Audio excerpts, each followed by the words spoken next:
Assalaamu calaykum waraxmatullaahi wabarakaatuh. Caruurey, maanta waxaan baranaynaa qaababka ama shaybabka ama waxa loo yaqaano 2D shapes ayaa waxaan ku baranaynaa af Soomaali. Kadib marar badan ayaan muraajaceynaynaa si fiican aad u baratid shaybabka waxa lagu yiraahdo ama lagu dhaho af Soomaali. Marka meeshan waxaan ku arkaynaa shaybab yaal badan.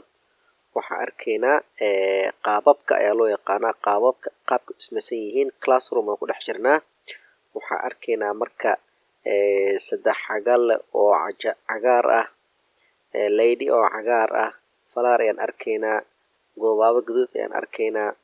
Waxaan arkaynaa saddex xagale oo cagaar ah ayaan meeshan ku arkaynaa. Waa saddex xagale. Meeshan waxaan arkaynaa xidig buluug ah. Sidoo kale mar kale waxaan arkaynaa afar geesle oo jaalo ah. Waxaan sidoo kale arkaynaa lady oo cagaar ah.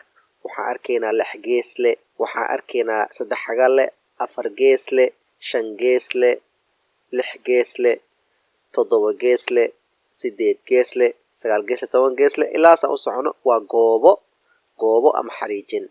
Haye saddex xagale, afar geesle, shan geesle, lix geesle, toddoba geesle, sideed geesle, sagaal geesle, saan u socono waxaan arkaynaa goobo ama xariijin waaye ama goobo. Intan waxaan arkaynaa waa baabuur ay dul saaran yihiin qaabab tira badan ama shapes tira badan.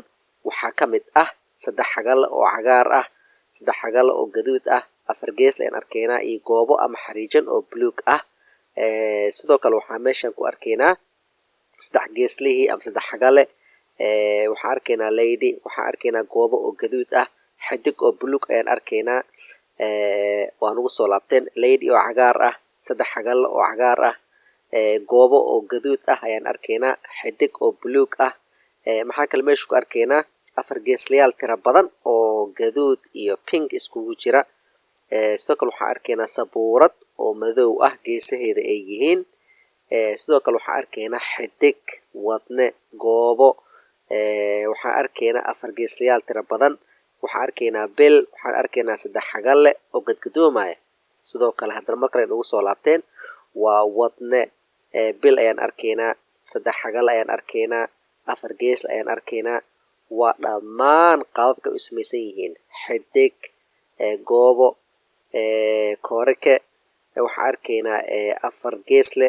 Waxaan arkaynaa muxuu ahaa lix geesle. Waxaan arkaynaa lady oo tira badan. Waxaan u malaynayaa inaad si fiican u baratay ayaan rajaynayaa qaababka sida loogu yiraahdo af Soomaali.